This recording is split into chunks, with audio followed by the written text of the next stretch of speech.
የዛሬው ጉድ ነው። ተምቹ ሁሉንም ነገር ለአሲር ነገረው። አሲር የሰማውን ነገር ማመን አልቻለም። ማለት ግራ ተጋብቷል። እንዴት? ለምን? አንተ እንዴት ነው ገብተህ ያንን ነገር ያነሳኸው ሲለው አንተና ፋዘር ወደ ቤተ ክርስቲያን ስትሄዱ እኔ ቤት ገብቼ ነው ፎቶውንና መስቀሏን የወሰድኩት። እኔ ይጉዳቸው ይጥቀማቸው የማውቀው ጉዳይ የለም፣ ግን ለፋዘር ገንዘቡን ስለሚያስፈልጋቸው ብቻ ነበረ ገንዘቡን ፎቶውን የወሰድኩትኝ አለ። ከዛም አሲር ገንዘቡን ማን ጠየቀ? አንተ? አይ አንተ ጓደኛዬ ስትጨነቅ ስላየው ስለሳቸው እኔም ደግሞ ባለኝ አቅሜ ላግዛቸው ብዬ ይሄንን አደረግኩ። እና ፎቶውን ለማን ነው የሰጠው ሲለው ለሆነ ልጅ ነው ያላውቀውም፣ ከፈለግከውም አመጣልሃለሁ ልጁን አለው። አሲር ማመን አቃተው ይሄንን ነገር። ይሄ ፎቶ እኮ የሀና ታሪክ ነው። አባቷ ታክሞ ባይድኑ ይሻላል ይሄ የእሷ ታሪክ ባይጠፋ ከሚጠፋ አለው። እንዴ ማለት ምንድን ነው እሱ ሲለው ሁሉንም ነገር አሲር ለተምቹ ነገረው። ከዛ ተምቹ ደነገጠ። የሰማውን ማመን አቃተው። እንዴት? አባቱ አይደሉም እንዴ እሳቸው ሲል አዎ አይደሉም፣ አሳድገዋት ነው። እናም ደግሞ ቤተሰቦቿን ልታገኝ በቅርብ እንትን እያለች ነው። ስለዚህ ይሄ ፎቶ ግዴታ ተመልሶ ማምጣት አለበት አለው። በቃ እንደዛ ከሆነ ልጁን ጋማውን ይዤው አመጣለሁ፣ ፎቶውን እመልሳለሁ። እኔ ግን ፋዘርን የጠቀምኳቸውና አንተም ስትጨነቅ ስላየው ብቻ ነበር ይሄንን ነገር ያደረግኩት አለው። በፍጹም ተሳስተሃል አለው። ግን ደግሞ እኔ ልፈርድበት አልችልም ተምቹ ላይ፣ በእኔ እይታ ማለት ነው። ምክንያቱም ተምቹ አንደኛ ነገር አሲር ሲጨነቅ ስላየው፣ ሁለተኛ ነገር ደግሞ ሀኒ ቆዝማ ስላየ፣ ሶስተኛ አባትየው ደግሞ እንደዛ ታመው ስላለ ገንዘብ እጥረት ስለነበረባቸው ያንን ነገር አደረገ። ግን ደግሞ ያው አሁን እውነታውን ሲያግራ ተጋባ። ወይዘሮ ሜላት ደግሞ እናቷ መጣች። እናቷ መታ ሀናን ልክ እንዳየቻት ሀና እንዲህ ይች እኮ ሀሴት ናት፣ በልጅነቷም እንደዚህ ቆንጆ ነበረች አለቻት። አረ ሀሴት አይደለችም፣ እች እኮ ሰራተኛ ነች አለች። በፍጹም እችማ ልጅሽ ናት፣ ውስጤ ነግሮኛል። እንዴ እማዬ ምን እያልሽ ነው? እች ሀሴት አይደለችም፣ ሀና ነች፣ ሀና ትባላለች፣ የቤት ሰራተኛ ነች አለቻት። ከዛም እናትየዋ እውነቱን አወጣች። ሜላት ይሄንን ነገር መቋቋም አልቻለችም በፍጹም። የሰማችው ሁሉ ግራ አጋባት። እማዬ ምን እያልሽ እንደሆነ ይታወቅሻል ስትላት፣ በጭራሽ እያንዳንዱን ነገር ጠንቅቄ ያውቀዋለሁ። ምክንያቱም እቺ ልጅ ያንቺ ደም አይደለችም። ሀሴት በዚህ ነገር በጣም ተበሳጨች እና ባዩሽ ጋር ደወለች። ባዩሽ ደግሞ ምንድን ነው ያቺ ጦሰኛ አሮጊት መጣች። እሷ ከመጣችማ ነገሮች ሁሉ ተበለሻሹብን። በቃ ያሰብነው ሁሉ አልተሳካለንም አለች። ወይዘሮ ባዩሽ በጣም ተበሳጭታለች። ምክንያቱም የሜላት እናት ስለመጣች ማለት ነው። የሜላት እናት ከመጣች ሁሉንም ነገር ስለምታውቅ ሀና ትክክለኛዋ የሜላት ልጅ ናት። እቺ ደግሞ አጭበርባሪ ናት። ስለዚህ ከባድ ነገር ተፈጥሯል። ሰላም አለይኩም ወራህመቱላሂ ወበረካቱ። ውድና የተከበራችሁ ቻናል ቤተሰቦች እንዴት ናችሁ? አለው አልሐምዱሊላህ። ሀንዬ እንግዲህ እውነት ትመነመናለች እንጂ መቼም አትበጠስም።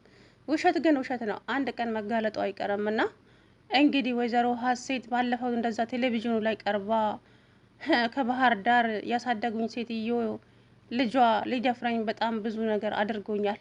እናም እኔን ለመድፈር በተኛውበት ሲሞክር ሲያስቸግረኝ ከዛ ቤት ጠፍቼ ወደ አዲስ አበባ ቤተሰቦችን ለመፈለግ መጣሁ።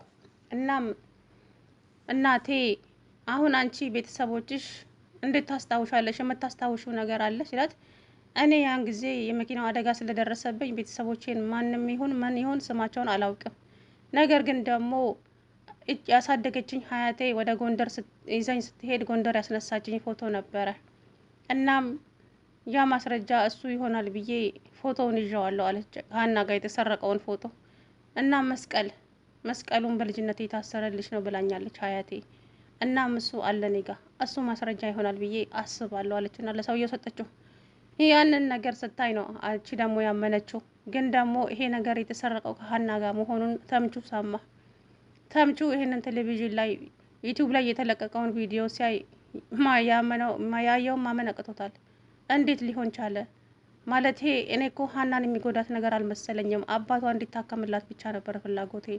እናም ደግሞ ይሄ የፈለግከውን አክል ገንዘብ እንሰጠሃለን፣ ፎቶውን አምጣልን፣ እንደዚህ አይነት ፎቶና መስቀል እዛ ቤት አለ፣ ከዛ ቤት ያንን ፎቶ ካመጣህልን ገንዘብ እንሰጠሃለን ስላሉኝ ብቻ ነበረ ያንን ነገር አንስቼ የወሰድኩት አለው።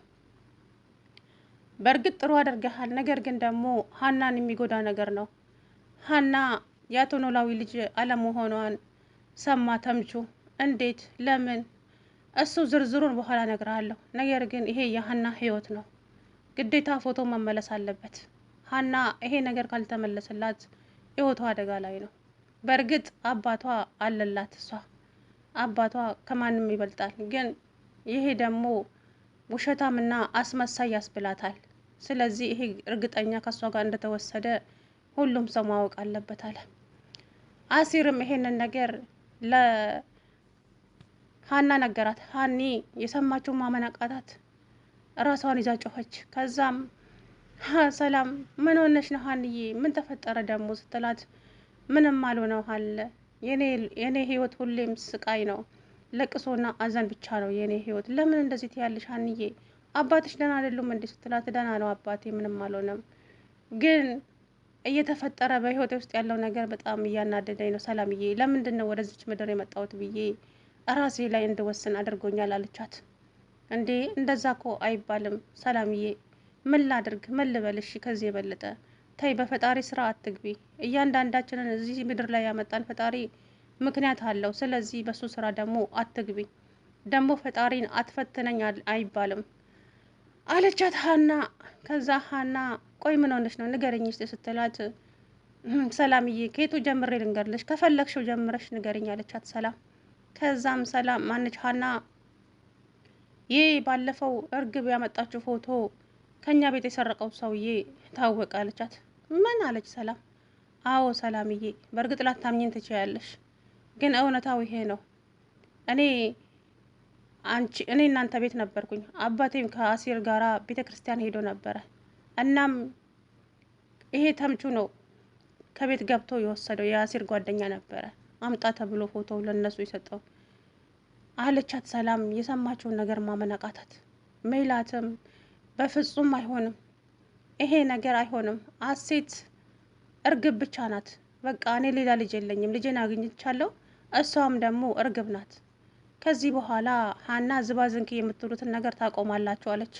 እሷ ደግሞ መቼ እንደምታምን አላውቅም። ሁሌ ጭቅጭቅ፣ ሁሌ ጭቅጭቅ፣ ሁሌ የኔ በቃ እኔ የምለው ካልሆነ ትላለች ወይዘሮ ሜላት ማለት ነው። የእውነት በጣም ታናደደኝና ግን እውነታው ሲገባሽ ምን እንደሚውጥሽ አላውቅም በእውነቱ ማለት ነው። እንግዲህ ሀንዬ እሷ የነ መስፍን ልጅ ሆነችም አልሆነችም ምንም ግድ የሚሰጣት ነገር የለም።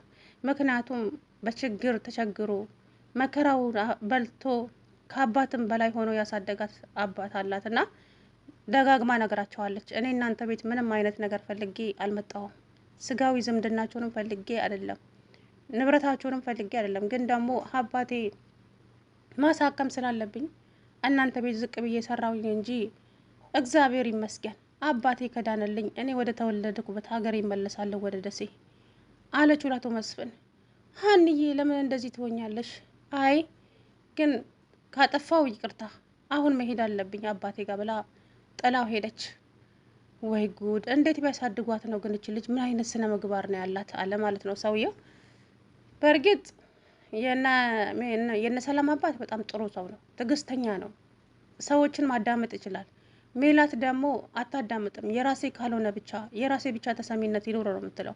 ያ ነገር ደግሞ ተገቢ አይደለም ለሰው ልጅ ማለት ነው። እውነቱን ለመናገር እንዴ ግዴታ መደማመጥ አለ። የእኔ ብቻ ይሁን ከተባለ ጥሩ አይደለም። እና እንግዲህ ወይዘሮ ሜላት እናቷ መታ ሁሉንም ነገር ልታከሽፈው ነው።